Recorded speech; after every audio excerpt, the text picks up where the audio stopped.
Banyak orang Kristen bingung cara bersaksi. Nggak tahu memulai dari mana. Mesti ngomong apa. Jadi hari ini saya akan membagikan kepada saudara apa yang harus kita katakan saat kita bersaksi.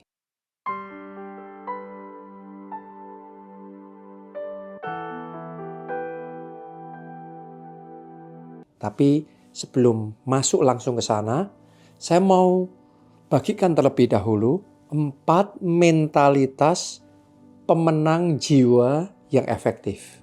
Karena nggak peduli kita ngomong apapun, kalau mentalitasnya belum dapat, omongannya benar, tetapi mentalitasnya salah, hasilnya sia-sia. Ya, jadi saya ingin ajak kita menangkap dulu mentalitas apa yang perlu kita kembangkan sebagai penjala jiwa yang efektif.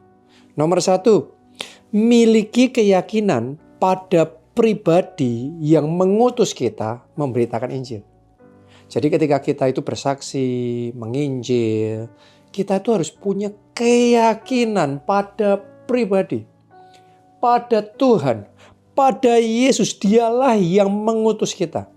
Jadi keyakinan kita kepada Tuhan yang mengutus kita, kepada Yesus yang mana kita tuh bersaksi tentang Dia, keyakinan kita, kedalaman dan kekuatan keyakinan kita itu menentukan apa yang kita saksikan, seberapa besar impact-nya dalam hati mereka ketika mendengar kesaksian kita. Karena itu saya ingin ajak kita semua untuk bertumbuh di dalam pengenalan kita akan Tuhan.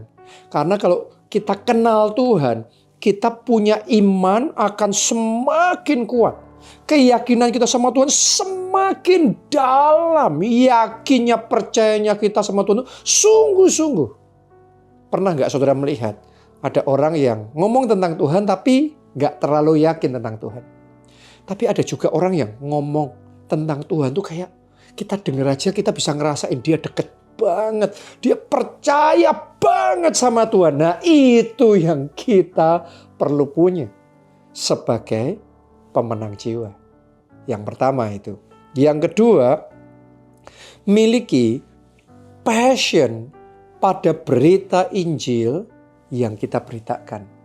Jadi, berita Injil yang kita nanti ceritakan, kesaksian yang Anda sampaikan kepada orang-orang itu, kita sendiri harus punya passion. Ya, passionnya kita, semangatnya kita, excitementnya kita terhadap apa yang kita ceritakan, itu nanti menentukan seberapa respon orang yang mendengarkan. Ya, sama halnya kalau saudara seorang sales atau saudara marketing, terus kemudian Anda jualan sebuah produk kepada orang lain, Anda tawarkan, tetapi Anda sendiri nggak excited terhadap produk itu. Anda sendiri nggak terlalu yakin terhadap barang yang Anda jual itu. Terus saudara ngomongnya lemes, loyo. Yang Anda ngomong benar pun, tapi Anda tidak akan mendapatkan hasil apapun. Ya, jadi pastikan ketika kita itu cerita tentang kebaikan Tuhan, cerita bagaimana Tuhan menolong kita, Tuhan luar biasa kuasanya dalam hidup kita. Anda excited, Anda semangat, Anda passionate di dalam menceritakannya. Itu yang akan membuat dampak yang besar sehingga kita cerita ada kuasa yang menyertai dan ada pertobatan yang terjadi. Oke. Yang ketiga, miliki keberanian untuk memberitakan Injil. Nah, ini penting nih. Kalau saudara bersaksi, jangan takut-takut ya. Jangan kayak ragu, bimbang. No. Saudara harus mantep. Anda harus punya keberanian. Nah, ini keberanian untuk bicara. Keberanian untuk membagikan kasih Tuhan. Keberanian berjuang untuk memindahkan jiwa dari kegelapan pada terang Allah yang ajaib. Dari jalur menuju kebinasaan pada api neraka yang menyala-nyala, pindah pada jalan yang lurus yang menuju pada kehidupan yang kekal. Nah, ini kita harus punya keberanian yang mantap. Nah, keberanian ini yang akan dipakai oleh Tuhan untuk mendatangkan hasil. Hasilnya adalah jiwa-jiwa yang diselamatkan. Jadi miliki keberanian. Yang keempat, sadari bahwa memberitakan Injil sama dengan mengkonekkan diri kita sama Tuhan. Kenapa saya ngomong begitu?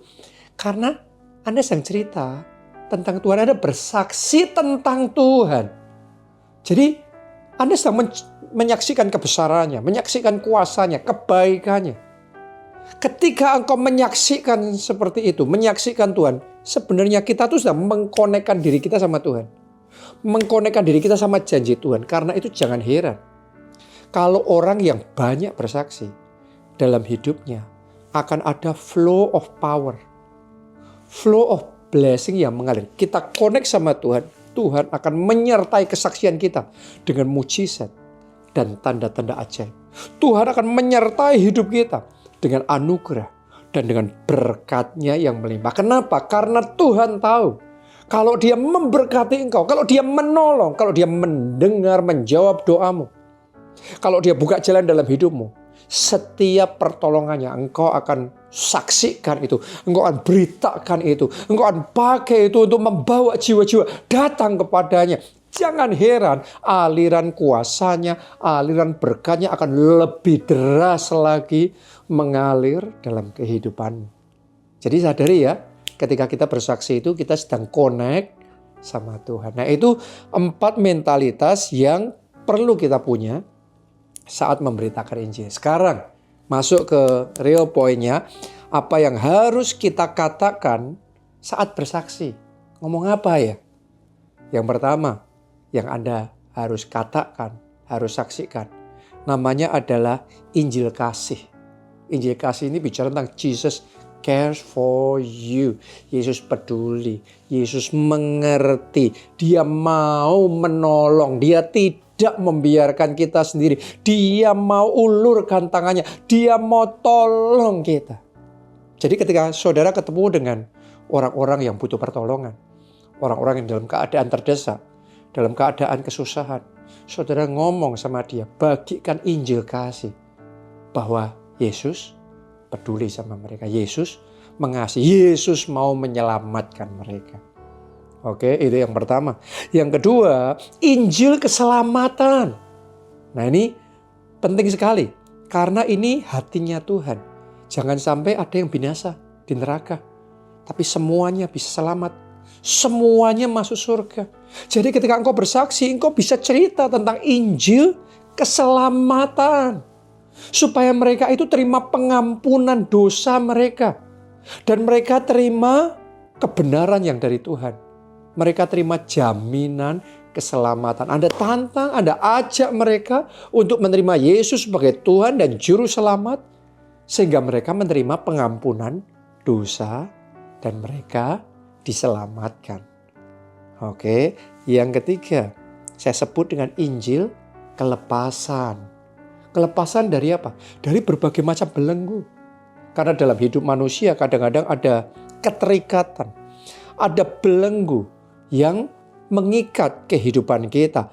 Ya, ada kuasa kegelapan yang membuat hidup kita ini jadi terbelenggu. Itu sebabnya waktu kita bersaksi, saudara bisa ceritakan bahwa setiap belenggu yang mengikut kita akan dilepaskan sehingga kita bisa mengalami kemerdekaan yang sejati di dalam Yesus. Ini penting sekali ya. Jadi saya ajak saudara belajar ini untuk dirimu sendiri dalam bersaksi, tapi juga untuk teman-teman kelompok saya, untuk teman-teman saudara yang lain. Ceritakan hal ini supaya mereka juga bisa pakai untuk membagikan kasih Tuhan kepada sebanyak mungkin orang. Yang keempat, saat kita bersaksi, kita bisa memberitakan Injil berkat.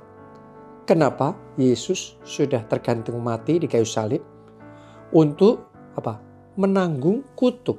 Kutuk itu dipatahkan dan diganti dengan berkat. Sehingga manusia yang tadinya hidup di bawah kutuk, sekarang melalui pengorbanan Yesus, we receive blessings. kita terima berkat yang daripada Tuhan. Jadi saya ajak saudara ceritakan bahwa di dalam Yesus kutuk dihancurkan, diganti dengan berkat. Mereka bisa terima berkat yang daripada Tuhan. Oke. Yang kelima, Injil kuasa dan mujizat. Nah, ini penting loh saudaraku ya, karena mujizat itu tidak terjadi hanya zaman dulu, hanya pada waktu zaman Alkitab. Yesus kita tidak hanya hidup di zaman Alkitab. Yesus kita hidup sampai hari ini, kekal selamanya. Yesus tidak berubah dulu, sekarang, sampai selama-lamanya. Kalau dulu dia mengerjakan mujizat, saya yakinkan saudara, sampai detik ini, dia masih sanggup, dia masih mampu, dan dia mau mengerjakan mujizat dalam kehidupan kita. Karena itu beritakan kabar baik ini. Ada mujizat di dalam Yesus. Ada kuasa yang tidak terbatas sehingga orang-orang yang has nowhere else to go. Gak ada pintu lain, gak ada jalan lain, gak ada kesempatan lain. Tapi karena ada mujizat dari Tuhan, maka yang tidak mungkin jadi mungkin, yang mustahil jadi tidak mustahil.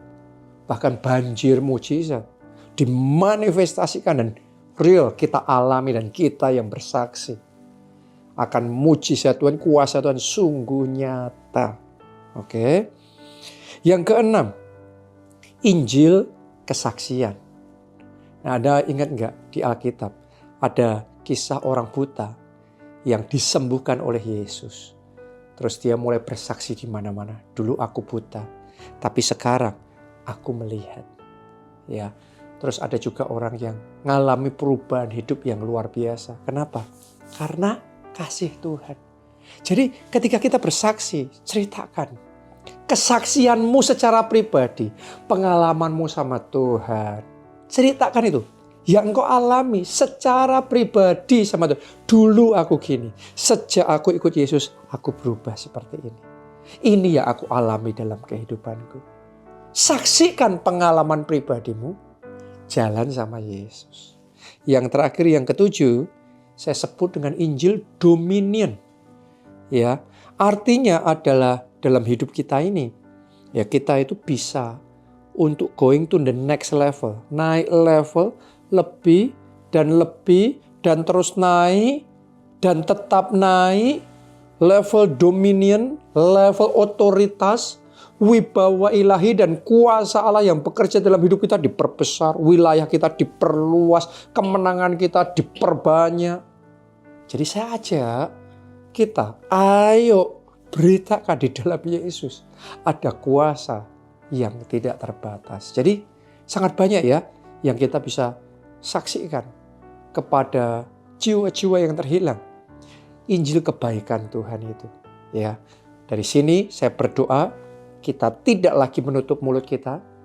Mulai hari ini kita buka mulut kita mulai bersaksi, kita beritakan kabar baik itu. Dan biarlah banyak jiwa diselamatkan melalui hidupmu, keluargamu, teman-temanmu dipertobatkan.